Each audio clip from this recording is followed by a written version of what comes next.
네. 자가 나를 심히 괴롭게 하셨음이니라. 룻기 1장 15절에서 22절까지입니다. 전능자가 나를 심히 괴롭게 하셨음이니라. 룻기 1장 15절에서 22절까지입니다. 다 찾았습니까? 네, 함께 봉독하도록 하겠습니다. 시작.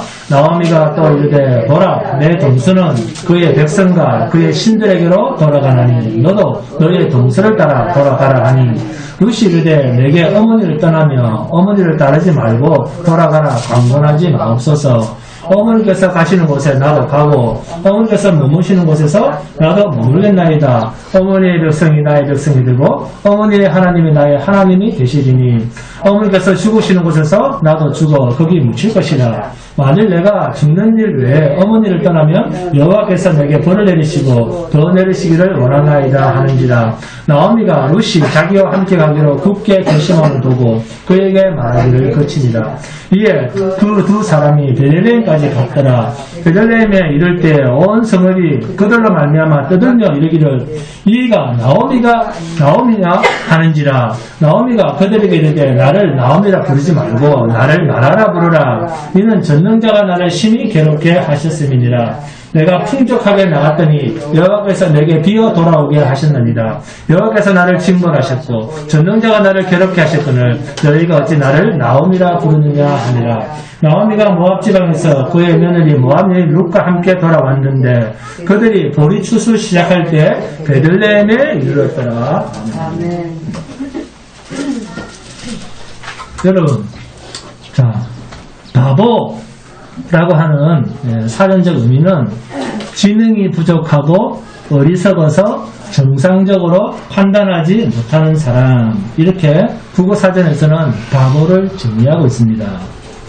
그런데 진정한 바보는 무엇을 모르는 것이 아니라 알면서도 안 하는 사람이 바보입니다. 자, 예를 들어서 다운 증후군은 장애라서 염색체에 문제가 생겨서 정상적인 사고를 못하니까 바보다. 여러분도 그렇게 생각하십니까? 정말 바보는 모르는 것이 바보가 아닙니다. 그것은 태어날 때부터 선천적 장애 때문에 몰라서 모르는 거고, 그래서 할 수 있는 능력이 없어서 못하는 겁니다. 그런데 그게 왜 바보입니까? 그게 장애인이라고요? 장애인 아닙니다. 날 때부터 지능이 부족하고, 그리고 태어날 때부터 몸이 불편해서 불편을 당하고 사는 건데, 그런 사람이 왜 장애인입니까? 그 사람으로서는 세상을 정정당당하게 살아가고 있는 겁니다. 여러분은 어떤 사람을 장애인이라고 생각합니까? 진짜 장애인이란 사지가 멀쩡한 사람이 정상인답게 제대로 자기 일을 하면서 살아야 되는데 그런데도 하지 않는 사람, 그 사람이 장애인입니다. 정상적인 사람이라면 사물이나 사람을 보는 눈과 지능이 제대로 된 사람 아닙니까?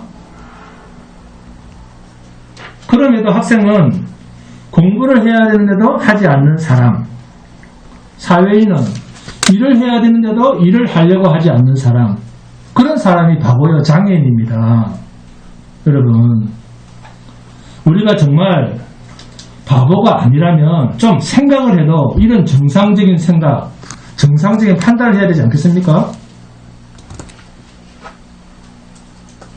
우리 인생의 주도권을 누가 쥐고 있다고 생각하십니까?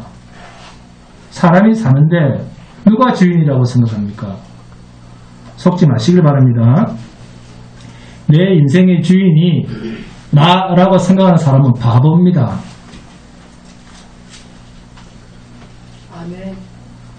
주인이라고 하는 말은 자기 멋대로 하는 사람입니다. 주인은 자기 멋대로 해도 그게 됩니다. 단지 자기 멋대로 하는 것이 아니고 자기 멋대로 하는 것이 제대로 될 때 그게 주인입니다. 근데 여러분의 인생이 정말 여러분이 주인이던가요? 아니죠. 여러분의 인생이 여러분이 주인이 아닌 이유는 여러분이 마음 먹고 생각하던 대로 인생이 만들어지던가요? 여러분 마음 먹은 대로 인생이 되어지던가요? 내 마음대로 안 되지 않습니까? 그런데도 불구하고 내 인생의 주인은 내다. 이게 말이 됩니까? 내 인생의 주인은 내가 아닙니다. 내 인생임에도 불구하고 내 마음대로 안 되는 걸 보면 알지 않습니까? 이것을 인정하는 사람이 좀 유식한 사람, 바보가 아닌 정상인입니다. 내가 내 생각대로, 내 하고 싶은 대로, 내가 목표한 대로 안 되면서 왜 자기 인생의 주인은 자기라고 하고 왜 자기 인생인 것처럼 그렇게 삽니까? 여러분, 인생의 주도권은 전적으로 하나님이 가지고 계십니다. 내 인생의 주인은 하나님이시라는 사실을 인정하고 사는 사람, 그 사람이 행복한 사람입니다. 하나님께서는 이 나오미의 인생을 그렇게 주장하시면서 오늘 저와 여러분을 향해서도 너희들의 인생도 내가 주인이다.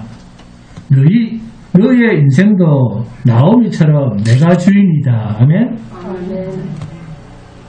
내가 너를 괴롭게 할 수도 있고 내가 너를 한없이 기쁘게 할 수도 있고 내가 너를 눈물을 펑펑 흘리며 살게 할 수도 있고 즐거움 속에 가득 담겨서 살게 할 수도 있고 건강하게 살게 할 수도 있고 병들어 신음하며 살게 할 수도 있다. 네가 죽음의 자리에 멸망의 자리에 지옥 구덩이에 빠지게 할 수도 있고 영원한 생명의 나라로도 올려놓을 수 있는 전능자다. 아멘? 이분이 하나님입니다. 그럼에도 어떻게 내 인생은 내가 주인이다 이런 말을 할 수 있습니까? 어떻게 내 멋대로 살려고 합니까? 여러분, 나오미처럼 영원전에 택한 백성, 하나님을 주인으로 삼고 있는 자에게는 반드시 하나님께서 돌이키게 하시는데, 그런데 성결될 일, 우리로 먼저 해야 할 일을 나타내십니다. 그게 뭐냐면 과거와의 단절입니다.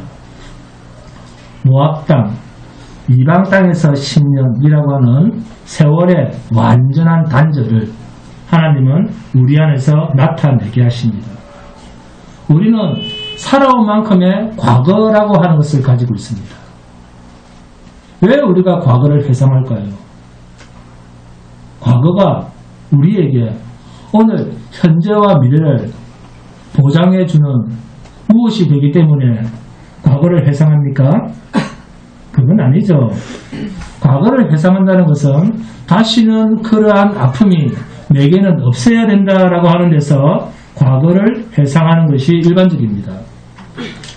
기쁨의 여인 나오미가 지나간 세월 10년 이방 땅 모압에서 세상으로부터 철저한 돌림을 받은 그 세월을 회상할 때 나오미에게는 어두운 추억밖에는 없었을 것입니다.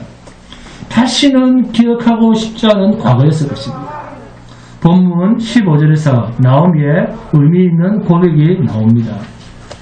나오미가 또 이르되 보라 내 동서는 그의 백성과 그의 신들에게로 돌아가나니 너도 너의 동서를 따라 돌아가라 하니 이 말 속에는 상당한 의미가 부여되어 있습니다. 사람이 말을 할 때는 생각 없이 말하는 사람은 거의 없습니다. 자기 나름대로의 생각이 있습니다. 우르바가 자기 고국 모압 땅의 신을 섬기러 갔다는 그 선택이 있은 후에 나오미가 룻에게 뭐라고 합니까? 본문 15절에 나오미가 또 이르되 내 동서는 그의 백성과 그의 신들에게로 돌아가느니 너도 너의 동서를 따라 돌아가라 하니 이 말은 룻을 위하는 말 같지만 나오미 자신이 모압 땅이 생각하기도 싫을 만큼 모압에 대한 흔적의 신은 다 끌어내겠다는 그런 의지가 담긴 말입니다. 룻, 야, 네가 나랑 같이 가면, 네가 날 따라오면 이 어두운 추억, 모압 땅에서의 10년 세월, 모압 땅에서의 10년 같은 그 악몽 같은 세월이 생각이 나니까 너 좀 내 옆에서 꺼져줄래? 그런 생각이 담긴 말입니다. 제발 너도 오르바처럼 내 옆에서 사라져주면 모압 땅에서의 그 어두운 추억들이 내게서 떠나갈 텐데 너도 좀 꺼져줘. 그런 의미입니다. 모압을 뒤로하고 약속의 땅 베들레헴으로 향하는 나오미의 마음은 망감이 교차되고 있습니다. 무엇보다도 나오미는 모압 땅에서의 아픔의 흔적들을 약속의 땅 베들레헴으로 가지고 가고 싶지 않았습니다. 베들레헴 땅에서는 그 어두운 모압 땅에서의 기억들이 재현되는 것은 생각하기조차 싫었습니다. 모압에서 남편이 죽고 자기 두 아들도 죽은 그 그루터기의 출신인 룻을 데리고 가고 싶지 않았습니다. 남편도 잃고 두 아들을 잃고 전 재산까지 탕진한 이 나오미에게 있어서 잃어버린 자신의 10년의 세월은 인생을 배우는 데 있어서 너무 값비싼 대가를 치렀다는 생각이었습니다.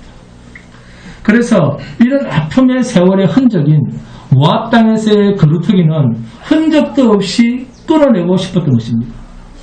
루사, 너도 동서처럼 모압 땅에 그냥 머물러 살아라. 나는 혼자 떠나겠다. 나오미의 이 말 속에는 룻을 생각하는 마음보다 자기 자신의 어두운 추억을 떠올리기 싫다라는 마음이 더 강력했습니다. 그런 시어머니의 권유에 룻은 본문 16절 끝부분을 보시면 나오미가 생각하지도 못했던 신앙 고백을 듣게 됩니다. 룻이 이르되 내게 어머니를 떠나며 어머니를 따르지 말고 돌아가라 강건하지 마옵소서. 어머니께서 가시는 곳에 나도 가고 어머니께서 머무시는 곳에 나도 머물겠나이다. 어머니의 백성이 나의 백성이 되고 어머니의 하나님이 나의 하나님이 되시리니. 아멘. 룻의 이 놀라운 신앙 고백에 나오미는 할 말을 잃고 룻을 받아들이게 됩니다. 그래서 룻을 끊어버리려고 했던 마음을 할 수 없이 나오미가 포기를 합니다. 그래서 본문 18절에 나오미가 룻이 자기와 함께 가기로 굳게 결심함을 보고 그에게 말하기를 그치니라. 인생의 갈림길에 선 세 사람, 그중 오르바와 룻은 똑같은 모압 출신임에도 불구하고 그녀들이 선택한 길은 너무너무 극과 극입니다. 다시는 만나질 수 없는 극과 극의 갈림길입니다. 그녀들의 처음 시작은 나오미의 며느리로서 엘리멜렉 가정의 자부로서의 인생길의 시작은 서로 비슷했습니다. 여러분, 인생의 과거로의 여행이 현재와 미래의 인생 여행에 조금이라도 보탬이 되고 그 과거의 여행을 지금 현재와 미래에 섞어서 자신을 잘되게 만들 수만 있다면 과거를 현재와 미래에 섞어서 잘 혼합해서 세월을 사용할 그런 능력이 우리에게 있다면 그 누구도 세월을 나쁜 쪽으로 자기 인생길을 고난의 현재와 미래로 갖고 갈 자는 아무도 없을 것입니다. 그런데 문제는 현재와 미래가 과거에 경험한 그 경험을 바탕으로 진행되지 않는다는데 인간의 한계가 있습니다. 같은 시간이 주어지고 동일한 인생이 주어졌지만 현재와 미래는 과거와는 전혀 다른 너무나도 상상할 수 없는 그런 인생길이 늘 우리 앞에 펼쳐집니다. 왜 그럴까요? 내 인생의 주인이 내가 아닙니까? 아멘? 그러니 겸손할 필요가 있습니다. 내가 마음대로 계획하고 내가 마음대로 과거에는 이렇게 실패했으니까 이번에는 저렇게 살아보겠다고 각오한다고 해서 그 각오대로 인생이 자기 마음대로 되어지질 않습니다. 여러분, 인생도 운동 경기처럼 연습 게임이 있으면 좋겠죠? 동거를 한번 해보고 결혼하려고 하는 그런 사람들도 있듯이 인생도 한번 연습해보고 본 게임을 해봤으면 좋겠죠. 50년이든 70년이든 한번 살아보고 이건 잘못됐다. 그래서 다시 살 때는 제대로 한번 살아봐야 되겠다. 그런 연습 과정이 우리에게 있으면 얼마나 좋겠습니까? 그러나 그건 인간의 희망사항이지 인생에는 연습이 있다 없다? 없습니다. 본문 19절입니다. 함께 봉독합니다. 이에 그 두 사람이 베들레헴까지 갔더라. 베들레헴에 이를 때 온 성읍이 그들로 말미암아 떠들며 이르기를 이가 나오미냐 하는지라. 10년 전과 10년 후의 모습이 너무나 다릅니다.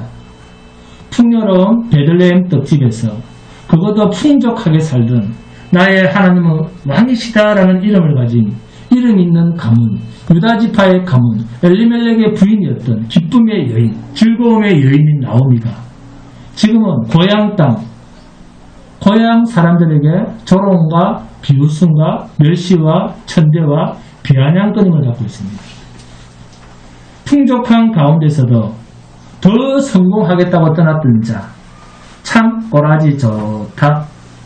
남편도 잃고 아들들도 잃고 쫄딱 망해서 이제는 힘도 없는 늙은 과부로 빈털터리가 되어서 거지꼴로 돌아온 이 여인아, 그 거지꼴로 뭐하러 돌아왔어? 이런 뜻입니다. 우리가 냉정하게 생각하면 고향 땅에 사는 이 베들레헴 사람들, 이들이 나오미를 보고 이런 말을 할 자격이 있습니까? 이들 역시 같은 사사시대의 사람입니다. 자기의 생각대로, 자기의 좁은 소견대로 하나님을 왕으로 삼지 않고 자기 옳은 대로 생각하고 자기 멋대로 살아간 사람들이 지금 누가 누구를 보고 손깍질하고 있습니까? 누가 누구를 보고 비아냥거리고 조롱, 멸시, 천대를 하고 있습니까? 참으로 사람이란 자기 꼴을 모르고 사니까 이러는 겁니다. 하나님 앞에서 자신의 실패를 보지 못하는 사람은 반드시 눈을 남에게로 돌립니다. 이렇게 자신의 정체성을 알지 못하고 시선을 남에게로 돌리는 사람은 절대로 남을 존경하거나 남을 좋게 여기거나 남을 인정하지 않습니다. 어떻게 하든지 남을 헐뜯고 남이 자기보다 더 가진 것에 대해서 시기 질투하고 온갖 불평 불만의 마음으로 가득 채우는 그런 눈으로 남을 보게 되어 있습니다. 나오미, 실패하고 돌아온 사람에 대해서 같은 고향 사람들의 태도가 너무 가혹하지 않습니까? 그 누구도 실패하고 돌아온 나오미에게 위로해 주려고 하는 사람이 없습니다. 이것이 우리가 사는 세상 인심입니다. 그것도 어디요? 베들레헴에서 이런 가혹한 모습이 나타나고 있습니다. 이스라엘은 구약의 교회입니다. 교회 인심이 이렇습니다. 자신에게는 아무런 의가 없고 오직 하나님의 용서하심과 하나님의 오래 참으심과 하나님의 말할 수 없는 사랑과 긍휼과 자비 때문에 성도라는 신분을 유지하고 있는 주제에 남에 대해서는 이렇게 차갑고 이렇게 차갑게 대접하고 있는 자들이 바로 이스라엘의 모습입니다. 주님이 피로 사신 생명 공동체인 교회 베들레헴입니다. 한번 생각해 보십시오. 하나님이 없는 이방 땅 모압 땅에 나갔다가 10년 동안 실패한 자에게 그가 위로받고 다시 회복할 수 있는 것이 이방 땅 모압 땅입니까? 아니면 하나님의 약속의 땅 베들레헴 교회입니까? 세상에서 실패한 자가 돌아왔는데 왜 그녀를 받고 그녀를 위로하고 왜 이들을 따뜻하게 안아줄 수 없단 말입니까? 주님이 가르쳐 주신 기도는 우리가 우리에게 죄 지은 자를 사하여 준 같이 우리 죄를 사하여 주시고 라고 그렇게 기도를 했습니다. 아멘? 그런데 세상에서 잘 돼 보려고 세상의 자기 철학과 지식과 상식 등 온갖 자기 욕심에 이끌려 살다가 실패했다 하더라도 그 실패한 인생이 되돌아가서 위로받고 긍휼을 입을 곳은 교회입니다.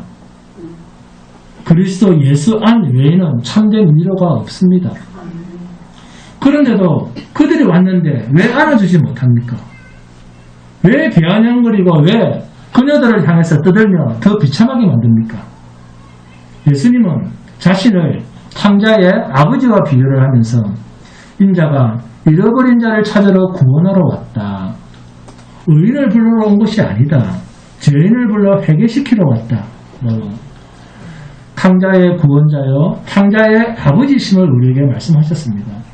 누가복음 15장에서 탕자의 비유를 말씀하시면서 재산을 가지고 나갔다가 탕진하고 돌아온 둘째 아들을 향해서 내가 잃었다가 다시 찾은 내 아들이라고 하시면서 씻기고 입혀서 반지까지 끼워주시면서 온 동네 사람들을 불러서 잔치까지 배설했습니다.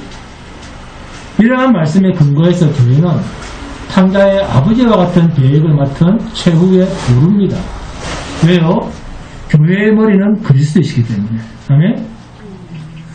주님의 생명이 있는 교회, 죄인을 영접하고 죄인의 상처를 어루만져주고 그녀의 아픔과 가난을 감싸주는 피난처의 역할이 교회입니다.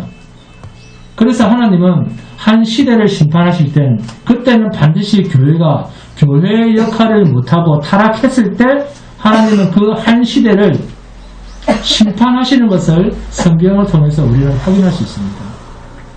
그것은 교회가 생명에 대한 소망, 진리의 빛을 잃어버리면 소망이 없는 시대라는 말입니다. 나오미가 마지막으로 비빌 언덕으로 얘기했던 하나님의 약속의 땅, 그곳은 베들레헴이었습니다. 베들레헴은 주님께서 주인이 되셔야 하는 교회입니다. 나오미를 받아주고 그녀를 새로운 소망의 사람으로 위로를 줄 수 있는 곳, 그것이 하나님의 약속인 우리는 베들레헴, 주님의 생명이 가득한 교회입니다. 여러분, 베드로전서 3장 18절, 19절을 보시면 예수님이 죽으신 후에 지옥에 내려가셨다라는 말이 나옵니다. 자, 함께 검색해 볼까요? 자, 베드로전서 3장 18절, 19절입니다.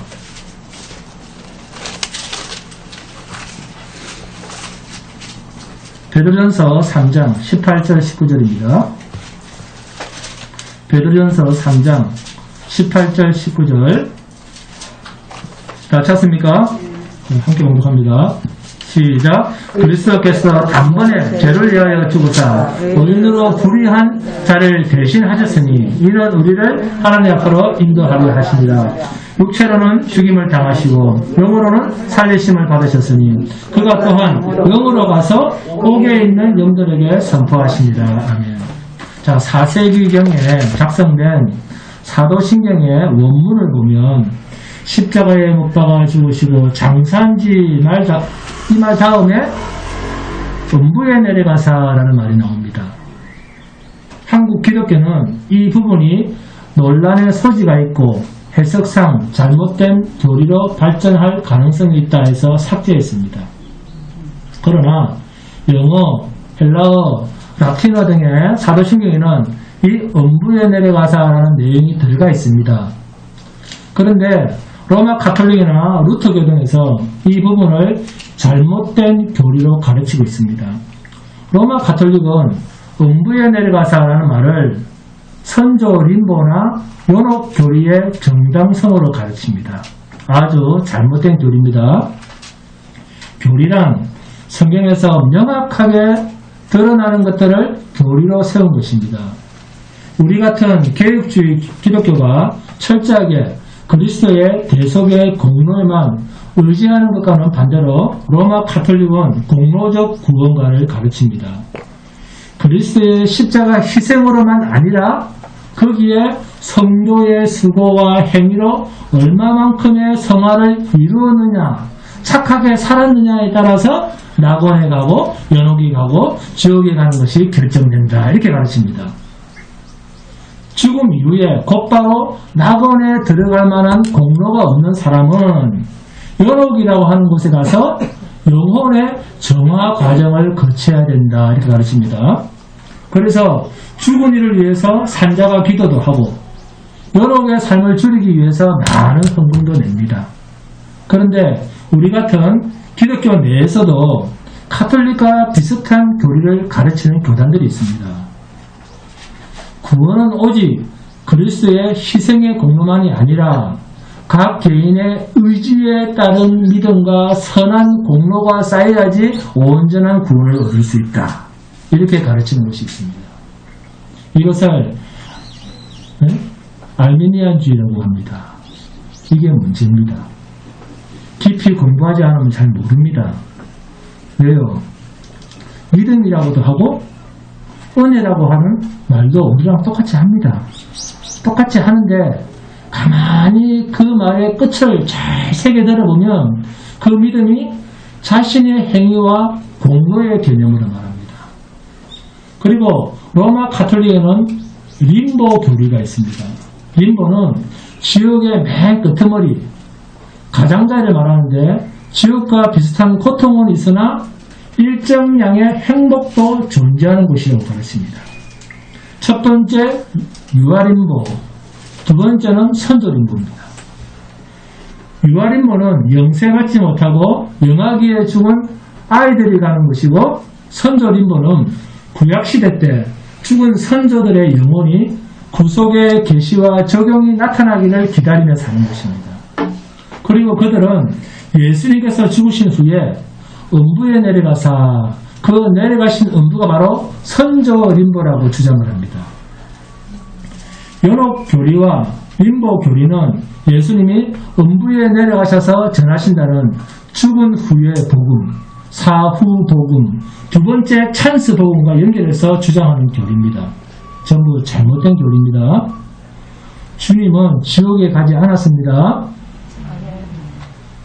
주님은 천국, 하늘나라, 낙원에 가셨습니다. 예수님이 십자가상에서 우편강도에게 네가 오늘 나와 함께 어디에 있으리라? 낙원에 있으리라. 이 말씀은 예수님이 죽으신 후에 가실 곳이 어디신가를 분명히 우리에게 가르치신 말씀입니다. 사도신경 원문에는 헬라어로 하데스라고 하는 단어를 썼습니다. 안토니 후쿠마의 책을 보면 하데스는 지옥이라고 하는 의미도 있지만 내세와 죽은 상태, 천국과 지옥을 모두 아우르는 단어로서 죽은 자들이 가는 곳을 통칭하는 단어로 쓰였다고 말합니다. 또한 특정한 장소를 가리키는 단어로 쓰기보다는 죽음의 상태 그것을 의미하는 단어로 쓰였습니다. 그리고 지옥은 심판대에서 유죄 판결을 받은 죄인들이 가는 곳, 영벌을 받는 장소입니다.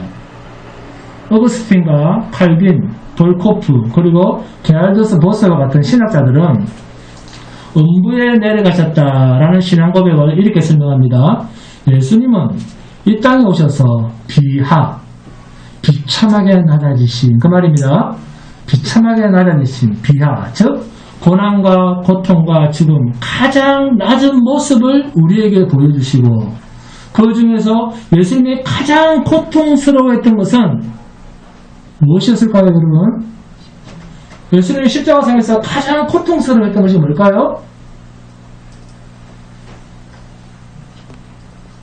손과 발에 못 박히는 고통이 아니라 십자가 사건으로 말미암는 하나님 아버지, 성부와 성자 간의 단절, 즉 운명하시니라. 육의 숨이 끊어지는 그 찰나와 같은 아주 잠시였지만 그러나 그 잠시의 끊어짐, 하나님 아버지과의 관계가 잠시 끊어지는 그 순간이 지옥과도 같은 가장 예수님으로부터 성자로부터 가장 견디기 힘든 고통이었다는 겁니다. 그런 마음 여러분 가지고 계십니까? 할렐루야. 여러분도 예수님과 같은 하나님을 생각하지 않는 잠시의 시간도 고통스러워하는 복된 성도가 되시길 바랍니다. 그것 때문에 예수님은 붙잡히시기 전에 산에 올라가서 땀방울이 핏방울이 되듯이 기도를 하신 것입니다. 사도신경에서 기록하는 내용은 예수님의 낮아지심을 순서대로 고백한 것인데, 순서대로 읊어보면 본디오 빌라도에게 고난을 받으사 십자가에 못 박혀 죽으시고 장사 지낸 바 되고 음부에 내려가셨다입니다. 즉 주님의 비하의 삶을 하나하나 우리의 신앙의 항목으로 고백하는 것입니다. 그 중에서 가장 마지막에 있는 음부에 내려가사라는 이 고백은 주님이 가장 낮은 데까지 내려가셨다 하는 것을 의미함과 동시에 우리가 겪어야 할 지옥의 고통까지도 주님이 홀로 다 겪으시고 그 고통들을 영원히 다 제거하셨다 라고 하는 것을 설명해주는 은혜의 교리입니다. 할렐루야. 이게 사도신경입니다. 하이델베르그 요리문답서는 이 음부에 내려가사라는 부분을 이렇게 설명합니다. 그것은 가장 큰 시험 중에서도 나로 하여금 나의 주 그리스도께서 십자가 위에서와 그 전에 그의 영혼으로 당하신 알 수 없는 고통과 아픔과 공포로 말미암아 나를 지옥의 고통과 괴로움에서 구속하셨음을 확신하게 하기 위한 표현이 음부에 내려가사이다 이렇게 말합니다.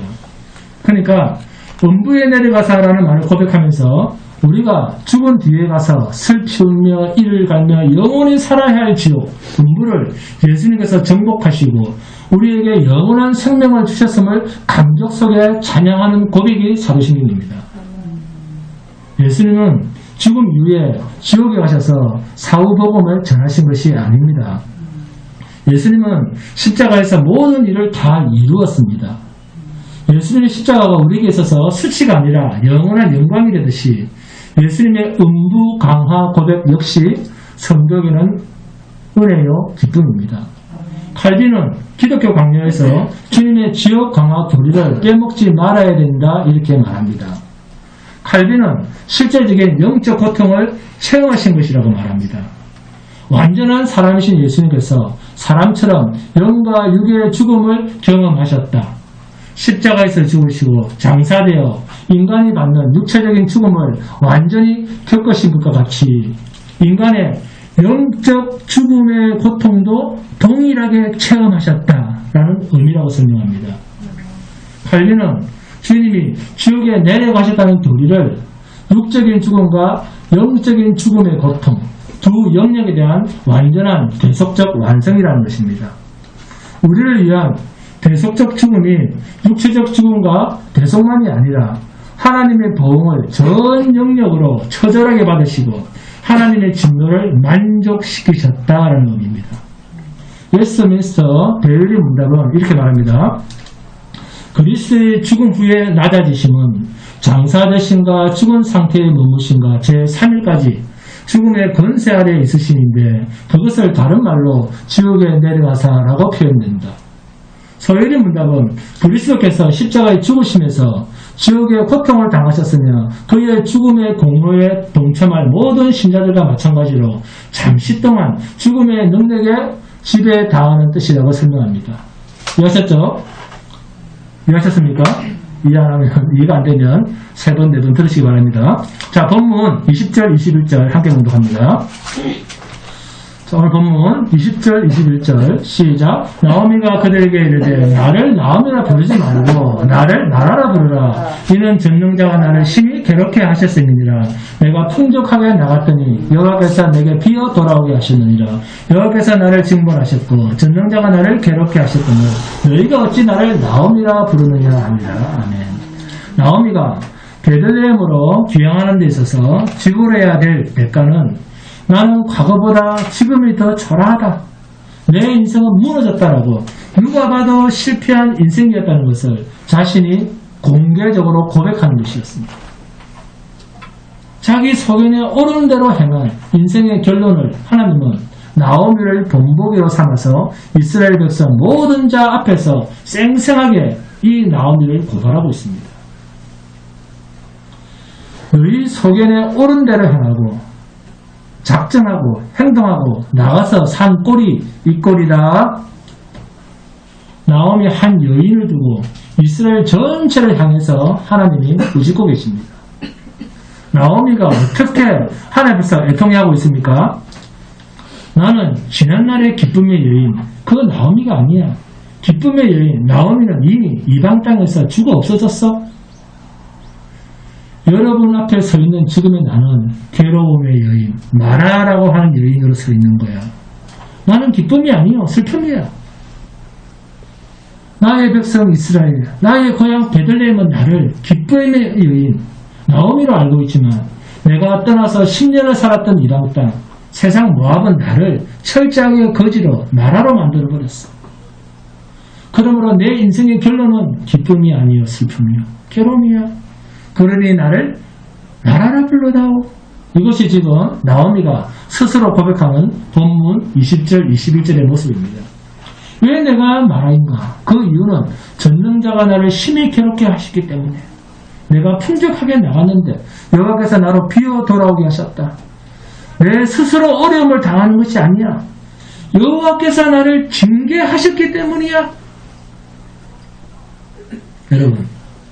여러분이 괴로움을 당하는 곳에서도 전능자가 계십니다. 여러분이 울고 계신 그 자리에도 하나님이 계십니다. 빈털터리가 되는 것도 전능자의 계획이었습니다.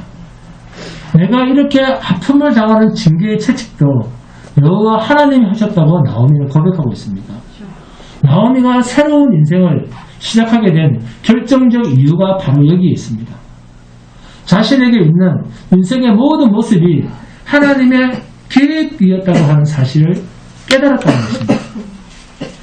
내가 어떤 모습으로 있든지 그것은 하나님의 계획이었다는 것을 나오미가 고백하고 있습니다. 그래서 그녀는 하나님의 약속의 땅, 베들레헴으로 돌아간 것입니다. 그리고 회개를 하고 있습니다.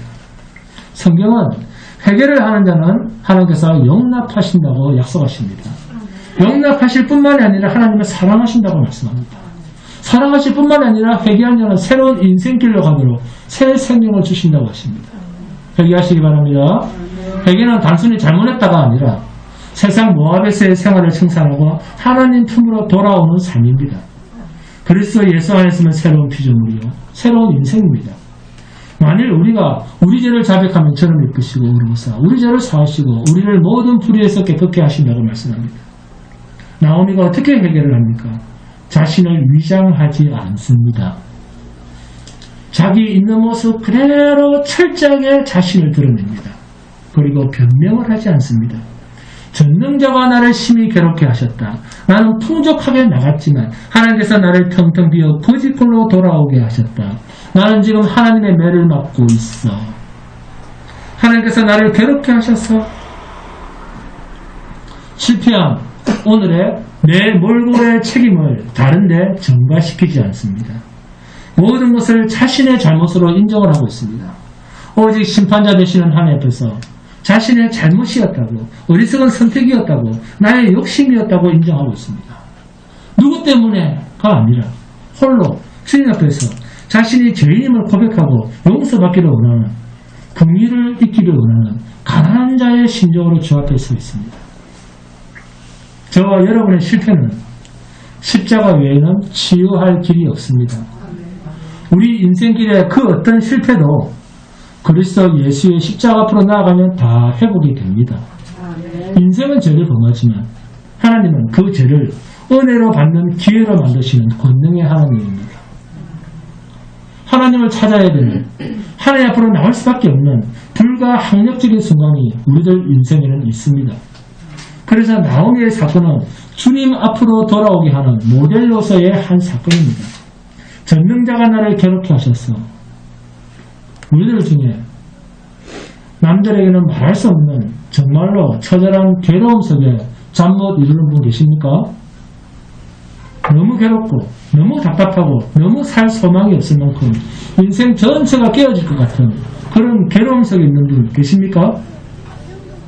나오미는 나는 괴로운 사람이야 라고 고백을 합니다. 나 외에 어떤 사람이 나와 같은 괴로움을 겪는 사람이 있느냐 이렇게 말합니다. 그러나 나오미는 그 괴로움이 하나님의 채찍이었다는 것을 깨달았습니다. 하나님과의 관계 속에서 잉태된 괴로움. 참으로 소중하지 않습니까? 전능자가 나를 심히 괴롭게 하셨다. 나오미는 자신의 인생 시간표가 하나님과 깊은 관련이 있다는 사실을 깨달았습니다. 남편과 함께 희망의 땅이라고 선택한 모압이지만 하나님은 괴로움의 모압으로 친히 찾아오셔서 그녀를 다시 약속의 땅 베들레헴으로 옮겨가고 계십니다. 여러분은 어떻습니까? 지금 당면한 슬픔의 문제, 괴로움의 문제를 여러분은 어떻게 이해하고 어떻게 받아들이고 그 괴로움의 문제를 여러분은 어떻게 풀어가고 계십니까? 하나님과 나와의 관계에서 여러분의 문제를 볼 수 있기를 바랍니다. 이것이 나오미가 고백하는 첫 고백이었습니다. 이는 전능자가 나를 심히 괴롭게 하셨습니다. 지금 여러분은 여러분의 괴로운 문제를 어디에 초점을 맞춰서 살아가고 계십니까? 욥처럼 나를 단련하시는 기회로 삼고 있습니까? 아니면 소망을 끊고 절망으로 나아가려고 그 괴로움을 이해하고 있습니까? 나의 실패의 권한은 내가 아니었고 하나님이셨구나. 이러한 겸손한 고백이, 이러한 겸손한 인정이 하나님의 일하신 앞에 자신을 맡기는 자세입니다. 내가 과거에 풍족했습니다. 그런데 나를 텅텅 비어 가난하게 한 것도 여호와이시다. 나오면 이렇게 고백합니다. 내게 있던 모든 것을 내게서 떠나게 하신 분은 하나님이시라는 겁니다. 하나님이여, 내게 있던 것을 빼앗아 가신 자가 하나님이시라면 내 손에 다시 잡혀주시고 나를 가득 채워주실 분 또한 하나님 아니겠습니까? 라고 고백하고 있습니다. 여러분, 내가 실패한 인생이라도 나를 실패케 한 하나님이시라면 또한 성공으로 나를 찾아오시는 하나님입니다. 나를 부자에서 가난케 하시는 것이 하나님이시라면 나를 다시 부자되게 하시는 분도 하나님입니다. 이것이 성도의 고백입니다. 여호와께서 나를 징벌하셨다. 하나님의 징계라고 인정하고 있습니다. 여자고 자존심이 그게 달할 것 같아 보이는 나옴이지만 자기 자존심을 깨고 자기의 죄를 인정하는 모습, 자기 아픔의 근원을 토설해낼 수 있는 이 모습, 성경은 자존심을 죄라고 규정하고 있습니다. 자존심은 죄입니다. 하나님 앞에서. 나오미는 다른 사람보다는 잘 살아야 되겠다라고 하는 자기 자존심이 죄였다라고 하는 것을 인정하고 있습니다.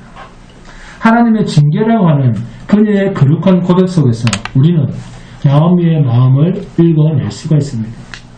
한 가문과 함께 멸절되는 그 순간에 나오미를 돌이켜 세우신 하나님, 지금 나오미가 당한 가문의 몰락과 함께 자신의 몰골을 보면서 이것이 바로 하나님의 심판이라는 것을 나오미는 10년 세월이 지난 지금에야 비로소 깨달았습니다. 여러분은 주님을 아는데 허송한 세월이 얼마나 깁니까? 교회 다닌 지 1년 만에 나는 주님을 알았습니다. 그런 분 계십니까?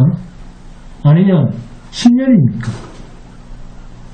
늦지 않습니다. 바로 지금, 바로 이 순간 내가 실패하고 나는 아무것도 없다라고 하는 지금 이 자리, 그 흔적이 바로 하나님의 개입이라는 사실입니다. 그리고 그 자리는 전능자 하나님의 손이 다시 회복해 하시는 출발선입니다. 나오미에게 하나님의 회복이 시작이 됩니다. 성경도 약속을 합니다. 에베소서 4장 22절 24절에서 너희는 유혹의 욕심을 따라 썩어져가는 구습을 따른 옛 사람을 벗어버리고 오직 너희의 심령이 새롭게 되어 하나님을 따라 의와 진리의 거룩함으로 지으심을 받은 새 사람을 입어라. 아멘. 나오미의 회개는 즉시 회복으로 나아가고 있습니다. 여러분, 나오미가 돌아왔을 때 흉년이었다고 베들레헴에 보리추수가 시작될 때 베들레헴에 이르렀다. 본문 22절 말씀은 하나님의 회복의 역사가 얼마나 신실하신 것을 우리에게 알게 하는 구절입니다. 본문 22절입니다. 나오미가 모압 지방에서 그의 며느리 모압 여인 룻과 함께 돌아왔는데 그들이 보리추수 시작할 때 베들레헴에 이르렀더라. 나오미와 룻에게 베들레헴의 풍족한 현장을 목격하게 하시던 것입니다. 우리의 목자 되시는 여호와는 이처럼 부족함이 없습니다. 하나님은 지체하시지도 않습니다. 모자라시지도 않습니다. 나오미처럼 돌아만 오십시오. 하나님 품으로 그리스도 십자가 앞으로 돌아만 오십시오. 지금도 하나님은 성령으로 우리를 부르고 계십니다. 우리 마음대로 살아보겠다라고 나간 그 인생길, 세상 모압 땅에서 열심히 살아간 자신의 모습에서 얻은 괴로움, 아픔, 실패 다 십자가 앞에 내려놓으시기 바랍니다. 그러면 여러분의 마음은 평안을 얻을 것입니다. 예수께로 나아가면 모든 죄 사하시고 주의 품에 안기어 편히 쉬리라. 실패한 인생에 있어서 얼마나 행복한 약속입니까? 여러분, 내일은 우리의 날이 아닙니다. 내일은 없습니다. 오늘 이 순간뿐입니다. 애통하는 자는 복이 있나니 그가 위로를 받을 것이며 이방 땅 모압에서 나오면 심히 미약하고 거짓골로 인생을 마칠 뻔했는데 하나님은 그곳까지 찾아가셔서 하나님의 약속의 땅 교회로 주님의 품으로 돌아올 수 있는 기회를 주셨습니다. 한번 택하시면 절대 놓지 아니하시는 이 하나님의 품으로 나오미는 돌아갔습니다. 고생과 걱정이 없는 나라, 하나님의 나라. 하나님께서 자기 백성에게 공부하시는 이 복된 소식을 듣는 저와 여러분은 아직 희망이 있습니다. 우리가 가야 할 번영의 소리를 들려주시는 이 하나님의 음성을 듣는 사람은 행복한 사람입니다. 왜요? 하나님만이 우리의 유일한 소망이 됩니다. 우리 소망의 근거는 하나님입니다. 모압에 있을지라도 그곳에서 하나님의 소리를 들었던 나오미, 그리고 그 하나님을 기억하고 다시 하나님 품으로 돌아온 이 나오미는 소망이 있습니다. 모압이 희망이 아니고 하나님의 약속이 머무는 땅 베들레헴 교회, 그곳이 성도의 희망입니다. 베들레헴은 그리스도의 몸된 교회입니다. 세상 모압 땅에서는 실패했지만 그 실패의 자리를 훌훌 풀고 다시 하나님의 약속이 머무르는 땅, 하나님의 품으로 베들레헴으로 귀향한 나오미를 하나님은 외면하시지 않습니다. 모든 것을 예비하고 계십니다. 보리 추수 시작할 때 베들레헴에 이르렀더라. 베들레헴, 주님의 품, 하나님의 약속의 땅, 그것이 과연 소망의 땅인지, 정말로 우리가 아름답다라고 고백할 수 있는 땅인지, 그것을 하나님이 펼쳐가시는 이 소망의 역사를 잘 지켜보시고 나오미와 같은 주님이 인도해 가시는 성도가 되시기를 주님의 이름으로 축원드립니다. 오늘 찬송합니다. 찬송가